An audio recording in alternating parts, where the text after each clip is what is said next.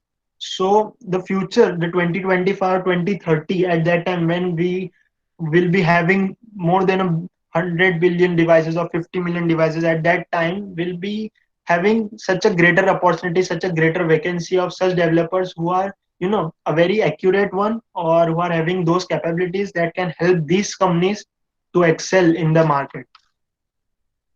Now comes the applications of IoT.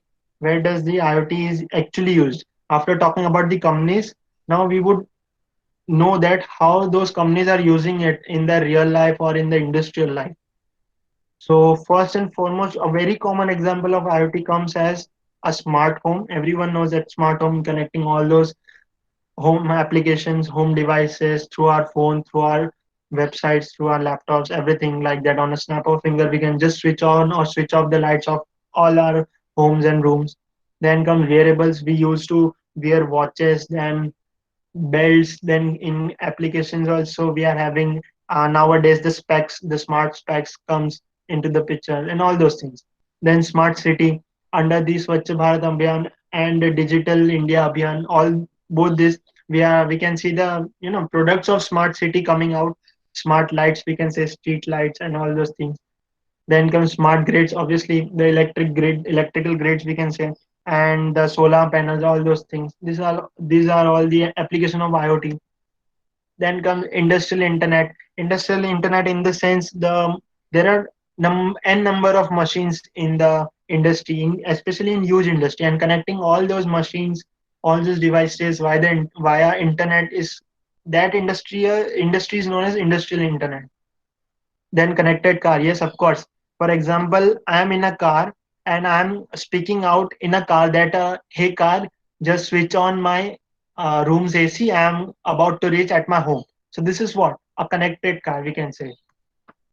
Connected health, obviously. If I am at my home and my medicines are, in checkup, and if I am saying that my medicines are over, or there's a meter that would keep a count on my medicines, and that would be connected directly to the hospital. So this is a connected health system, which is one of the application of IoT. Then smart retails in malls and all those things. Smart supply chain, yes, in business market the supply chain is becoming smart day by day using the IoT technology. Smart farming, one of the a very important thing, especially in India, where the level of farming is huge, and smart farming is helping farmers in a very great way, so that we can have a greater production along with better quality. Now, for what we all developers think, future scope and possibility. What are the future scope and possibility of IoT? How we can excel in IoT? What things should we do, and how should we see the IoT in upcoming years, in upcoming 5 years or upcoming 10 years? So yeah, you can be like Raju. Of course it is. So IoT impactful trends in the sense which would really impact the world out there, which would really impact the people out there of the world in coming 5 years or coming 10 years. So a report was generated on a newly researched that research name was Top Strategic IoT Trends and Technologies through 2023, and after that generated report, we got 10 most impactful IoT trends. So first was artificial intelligence, that is the top most IoT impact that would be making after the in the coming years, we can say. Then was infonomics and data broking. This term we can say that monetization of data means buying and selling of data in the market. So infonomics and data broking is also the trend which would be coming in the upcoming years. Then shift from intelligent edge to intelligent mesh.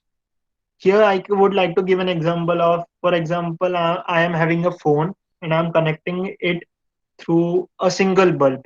But what if I'm connecting various bulbs via various mobile phones? For example, I'm switching on the light from my phone and switching off the light from my mother's phone.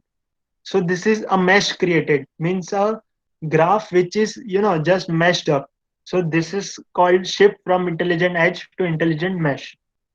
Then comes IoT governance. Obviously, under Digital India, one of the key features is IoT governance, handling the government blocks via internet using IoT. Then comes sensor innovative.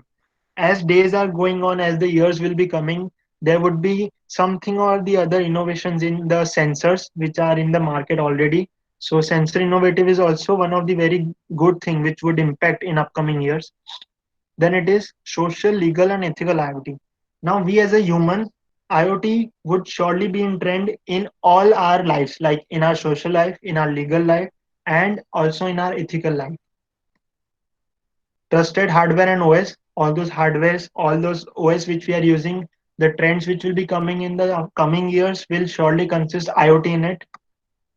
Latest IoT user experience, yes, of course, whenever we are going to have any devices or any application or web app or website, will be surely having a great amount of user experience according to the time in which we are living.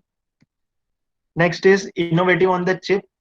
This in the sense like hardware components, we can say Arduino, then Pi, then BeagleBoard, all those things. So something or the other innovative or something on the other new things would be coming in those chips also, or some new chips would come in the market with more functionalities than those, with more processing, with more connecting capabilities of devices. Then new IoT wireless networking technologies. Of course, day by day we are having some or the other technologies which we are getting through various websites like Amazon. Some or the other new technologies which are having IoT. So these all devices are coming day by day. Smart TV came into the picture. Smart watch, smart everything is becoming smart. So the smart technology would surely create an impact, and it is one of the trend in upcoming years using the technology IoT. Now, what is the IoT career opportunity? Means how would be able to use the opportunities of IoT in our career. So here it comes the first IoT means career opportunity as the data analytics. As I said, there would be a number of sensors and data in the whole world, and the data which we are going to collect would be just like a, we can say, a pile of junk. And data analytics is a key function of IoT system. So we can say that, however, additionally, the identifiers for the form of statistics, large statistics expertise and experience could be a strong aspect in getting opportunities on this segment.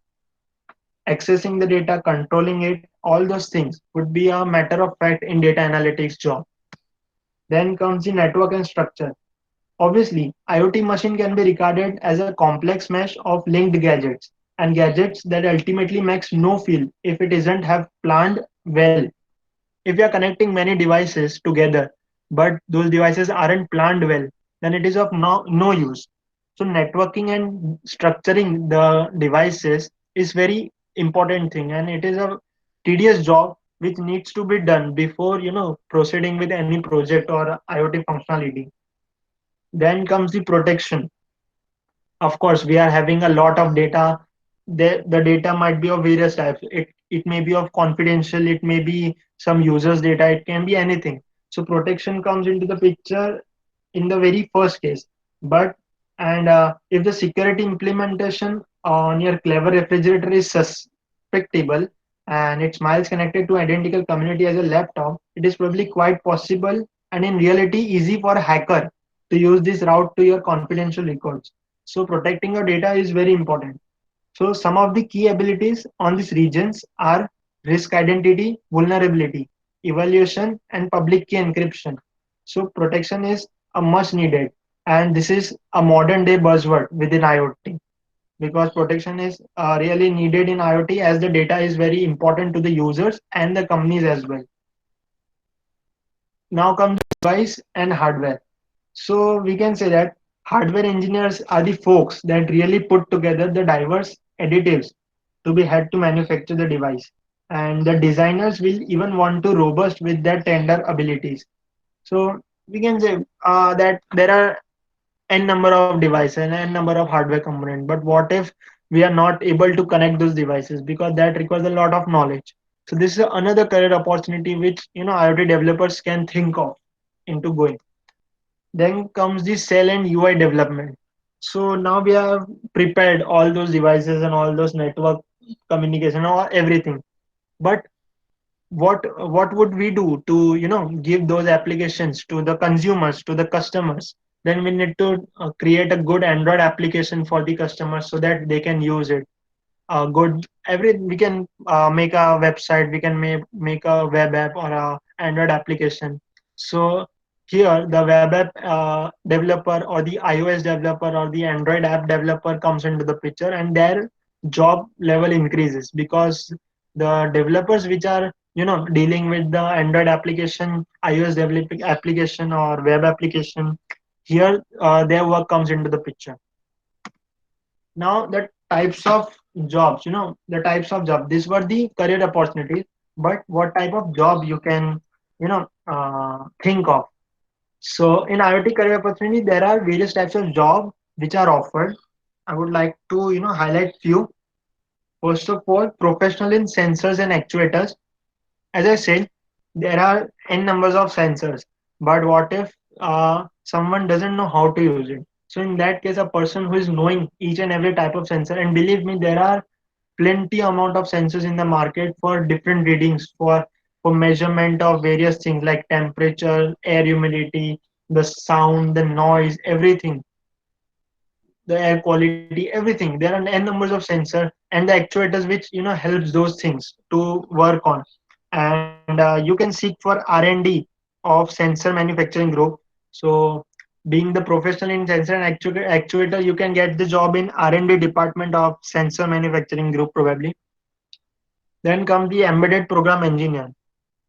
Here you have various means there are many opportunities in embedded program engineer there, such as like PCB designing and manufacturing, firmware engineering, things engineering, product life cycle, and cycle manufacturing. All those things. You can be a very key role to this department of any of the companies, and the companies are like IBM, Google, Microsoft, where you would like to work. It would be your dream company. So in all those departments, an embedded program engineer is very useful. Then comes the software program engineer. Here we can say that a backend tech record scientist, we can say a fact analytics, a front end, a database administrator. All those jobs would fall into software program engineering, where we deal with the software side. As embedded programming engineer and professional in sensor and actuator deal with the hardware side more, but the software program engineer deals with the software side more. And we can be a database administrator or a front end developer, a back end database holder, a creator. We can be anything. Last is the safety engineering as one of the most important.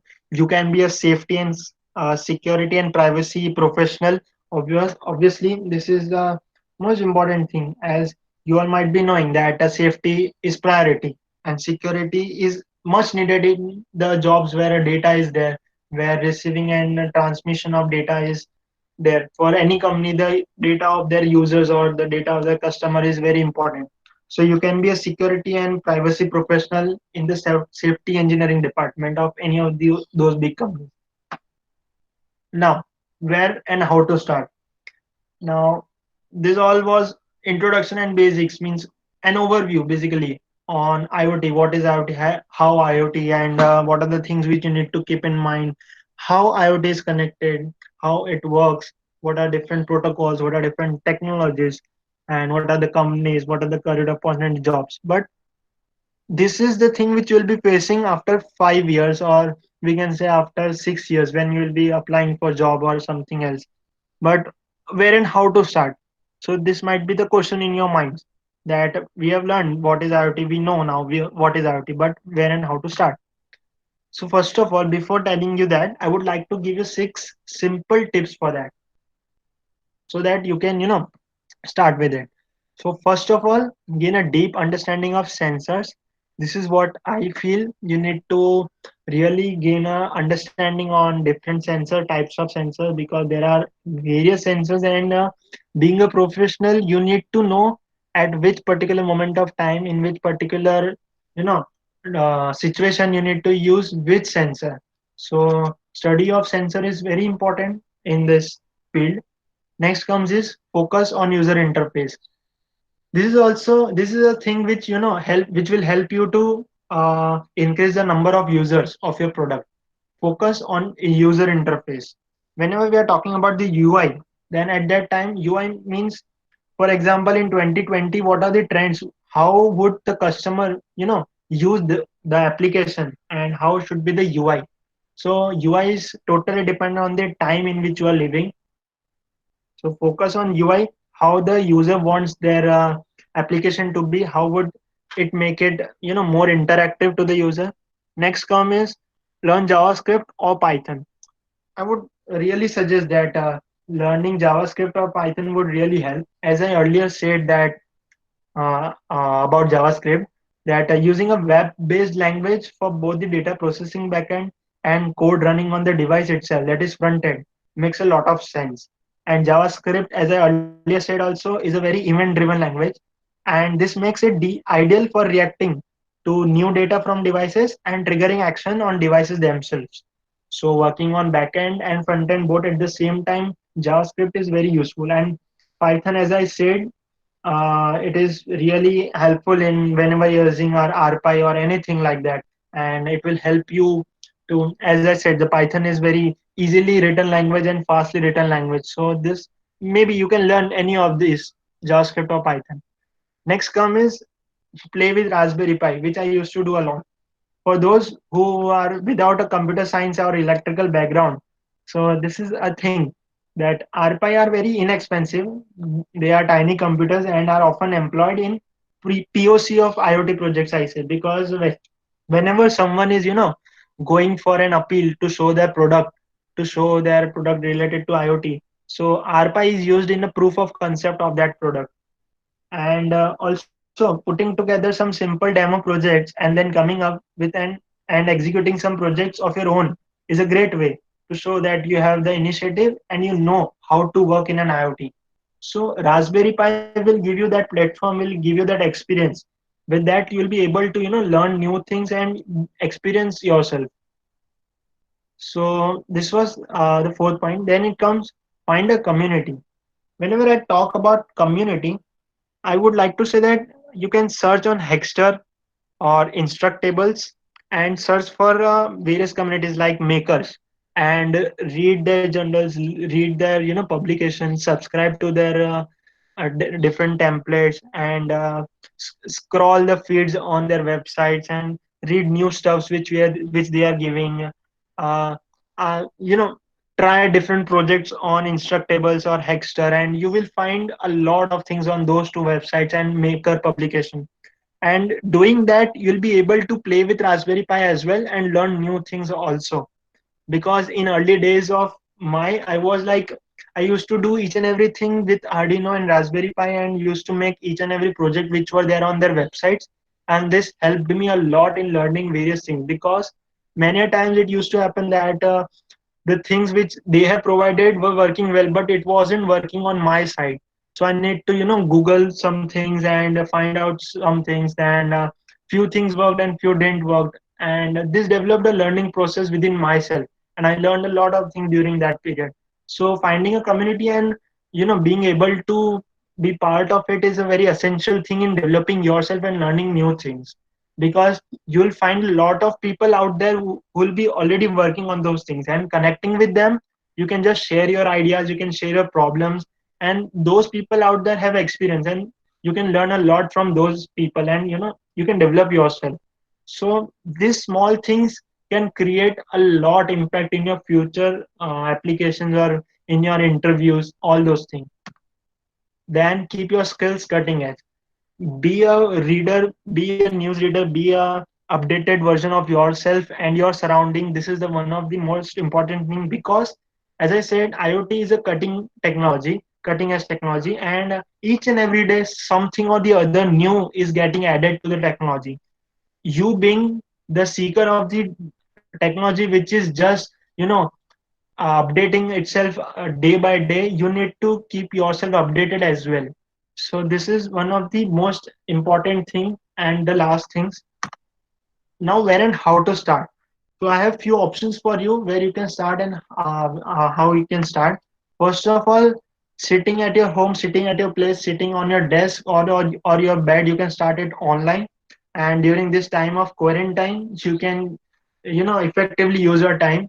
You can start from Udemy. There are few courses. There are not few. There are various courses, and some of them are free. Some of them are paid. I would like to highlight something, that if you are just learning, if you just want to learn, just take up the free courses and just start with it. But after learning, means you have experience, you have knowledge. After that, you can go for the paid courses. Then comes Coursera. Coursera gives us various, college, universities oriented, or technology or companies oriented courses. So you can take from them. Then comes the Lynda. This is also a great website for IoT technology. And the last, IoT 5. So these four are the platforms from where you can learn online the technology. Then comes our books. So those who all are book readers, those who all are bookworms can of course go on from books and learn various things, because I would suggest, if you are going from books, there are a lot of books online as well. You can read ebooks, and there are a lot of publications of makers. So you can learn IoT makers publications as well.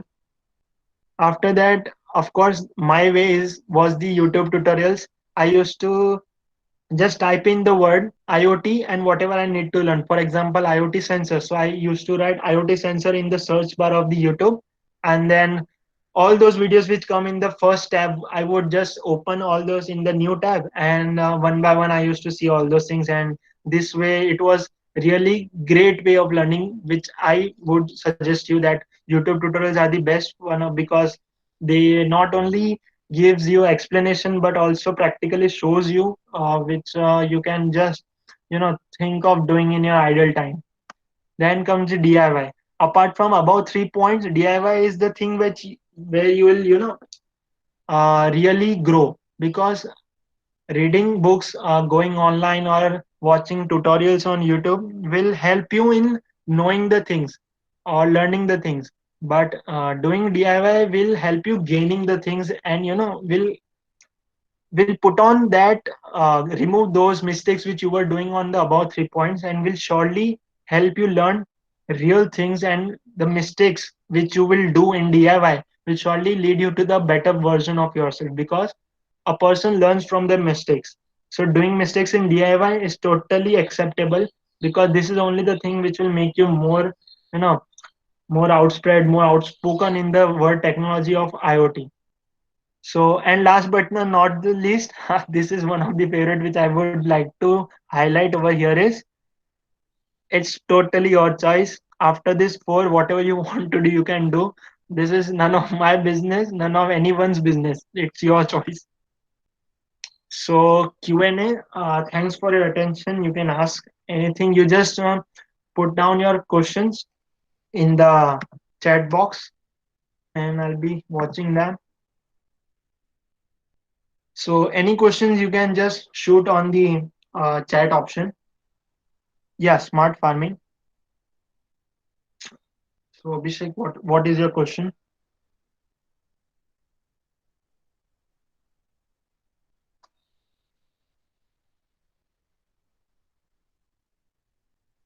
Feel free to ask any of your questions.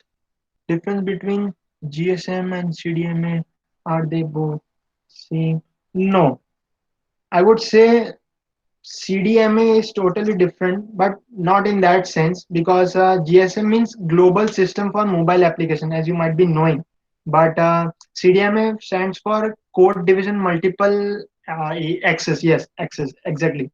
But that supports both cellular and data, whereas it I can say that mobile currently only operates as a GSM network, and mobile does not support CDMA. So they are different in that case because whenever it comes to mobile technology, because in IoT the most used devices are mobile connected devices, and GSM in that case is very effectively used. So CDMA is not supported by mobile network. That's why. Yeah. On what includes IoT software side, something which includes less hardware. More info. Okay, Raja asked for more info on what includes IoT software side, something which includes less hardware. Yes, of course. Whenever I talk about hardware programming, so as I mentioned, various languages. So in that case, your work will totally be on software side, or whenever you are working on various IoT platforms, I would suggest you to check out. Wait, let me write it in the caption or in the ThinkSpeak is one of the platform where you can, start, we can say you the ThinkSpeak will give you a start. So at that time your work will totally be coding unless and until you are having a team. So for learning IoT, I would also suggest, it's not compulsory, but you can do that. You can create a team of yourself, and someone can do hardware and you can do software. So well, in that case you can just be totally relying on the software side. In my case, it was that I was doing all the stuffs by myself and used to do hardware and software both. So yeah, you can totally rely on software and learn any of the languages as I mentioned, but JavaScript or Python is preferable. Can we use IoT devices in drip system, which is actually used in farms in large scale? Yes, of course, we can use IoT devices in drip irrigation system because drip irrigation, because as you know, drip irrigation what makes keeps the soil humid all the time, because those crops which needs the water in particular frame of time needs water at that time only.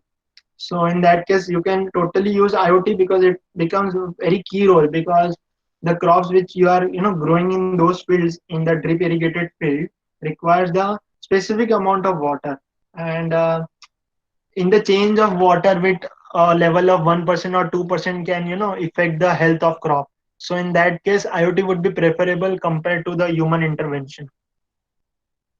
And yes, of course, it can be used in large scale because nowadays device the sensors size is getting small, and we can spread the sensors throughout the field and just connect them via network or cloud, and then we can you know get the data and process them directly. So yes, and Abhishek, yes, of course, you can start working on that project also. It's a very good project, and you can try to add some innovative ideas on that. Yeah. And next question.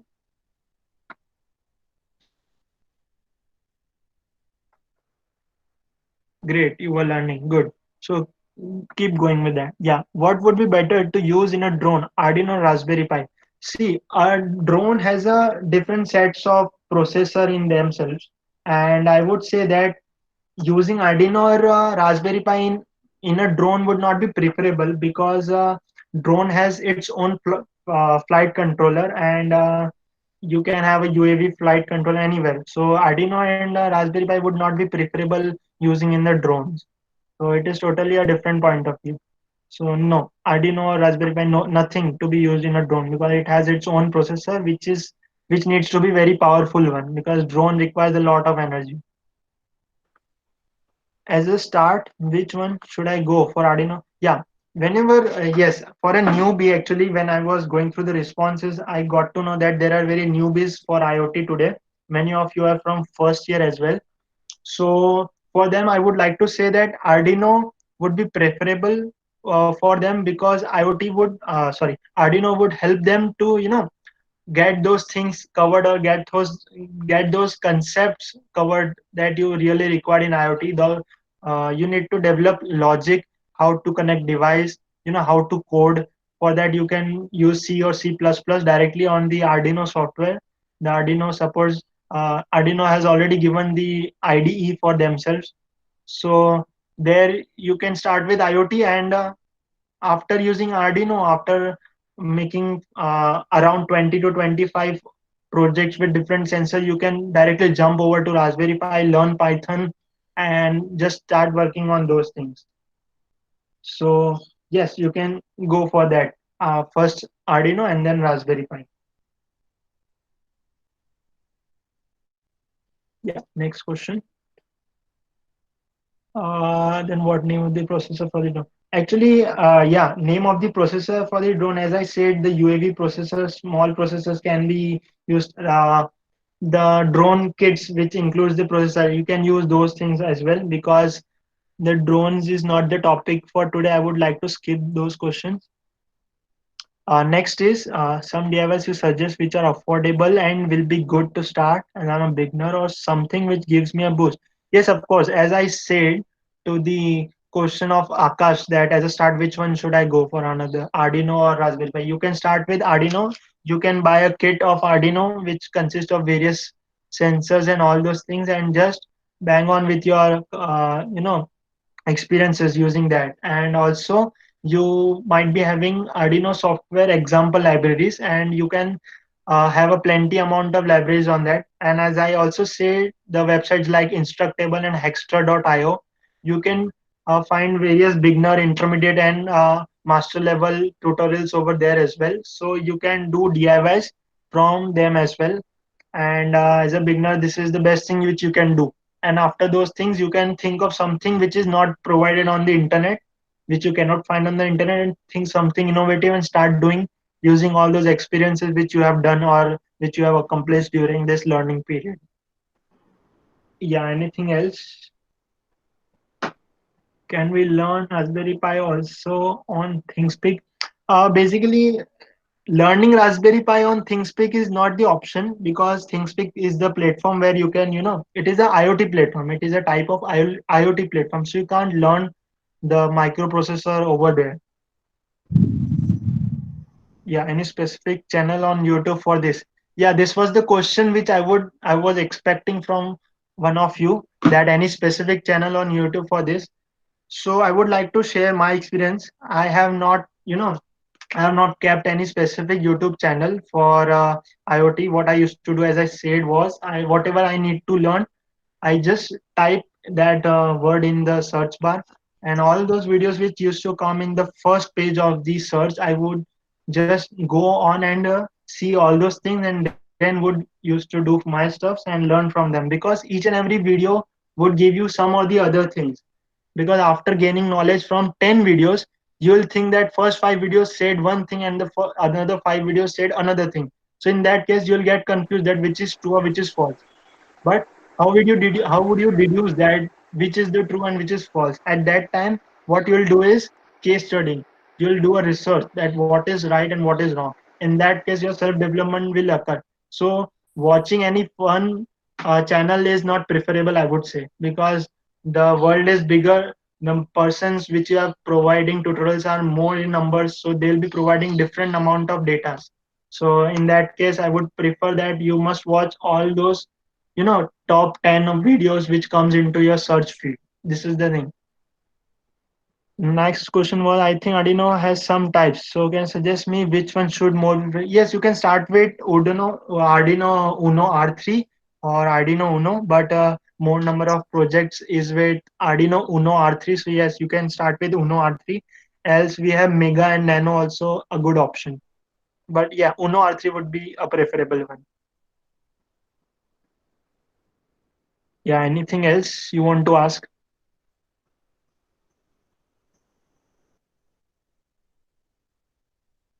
And you all will also be getting the data, some resources, some links, and some books also. with your mail after this session. I'll be sending the mails to the organizer. They'll be providing you with that data also. Okay, any more questions left? You can just say yes or no.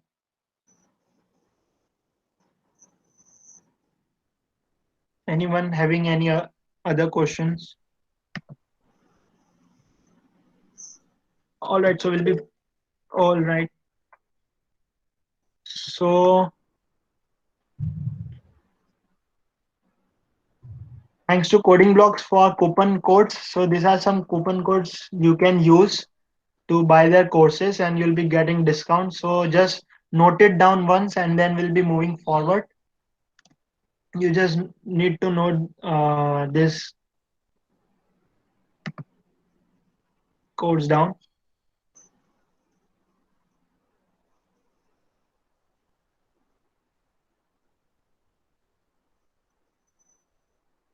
Just take a screenshot or take a snap if you all have written.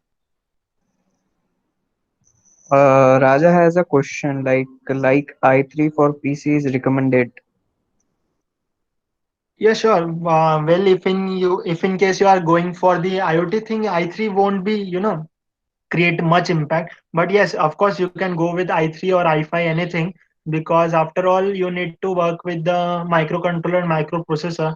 But when it comes to a master level programming and you go on with using your own laptop's processor, at that time it may affect a little bit, but not much. But for an initial stage, yes, of course, you can go with i3. Yeah, any more questions? To work on Arduino software, is there a minimal previous requirement? No, no, no, not at all. It is not required. You can work in software. The coding must be done. Yes, absolutely. Whenever we are programming any microcontroller or processor, we need a coding, because how would we able to help? Because the devices in which software the coding must be done. Okay. Whenever you are using Arduino, Arduino has given their own software, Arduino IDE. You can code into that. You can be using C. You will be using C++ over there. And while you're using RPy, you can code in normal Python. You can just make anything hello.py file and you can just start coding.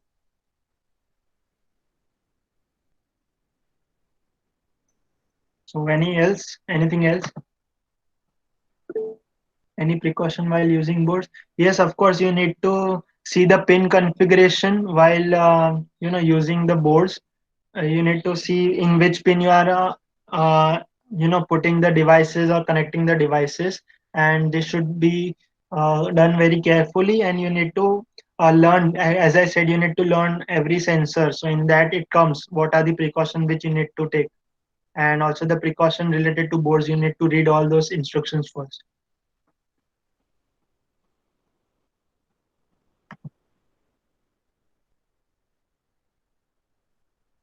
So thank you. You can email me any of your code or any of your queries, or you can DM me on my Twitter and Instagram account, and I'll be always there for any of your questions. At any moment of time, you just mail me or you can DM me on my social media handles. Which language companies prefer more for IoT? It doesn't, basically just it doesn't depend on the language which you are using, but it also depends on what work you are doing. If you're working with purely embedded system programming, then there will be coming C programming or any other development board programming. For Pi, it will always be Python more preferable. But when you're working on the user interface team of for the IoT, there you'll be having the languages for application development, iOS development, and web app development, all those things. So it is not a language specific, because language varies with the role which you are having, right? So it totally depends on your role which you are working on. So this was the answer for your question, Disha. Anything else? Anyone?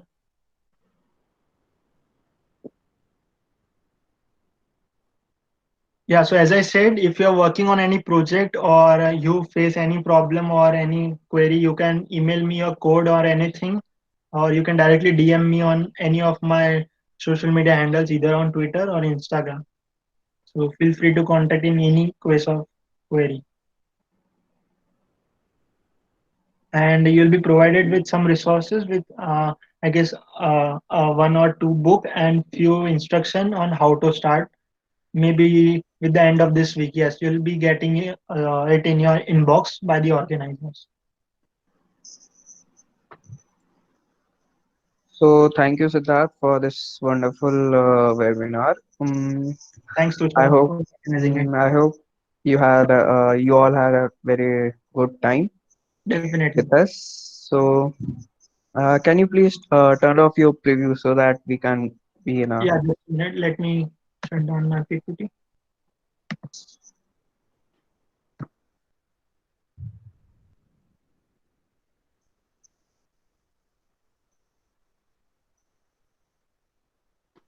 All right.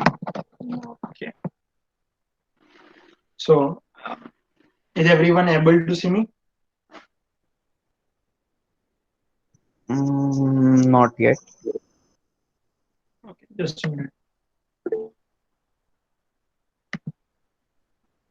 Now, Yeah, now they can. all right. So thank you, Sid, for this webinar, and uh, thank you all of you for joining us. We will soon provide you all the links and the books and every material within a week. And if you have any query, just feel free to contact Siddharth on his social media account. And so that's all for us.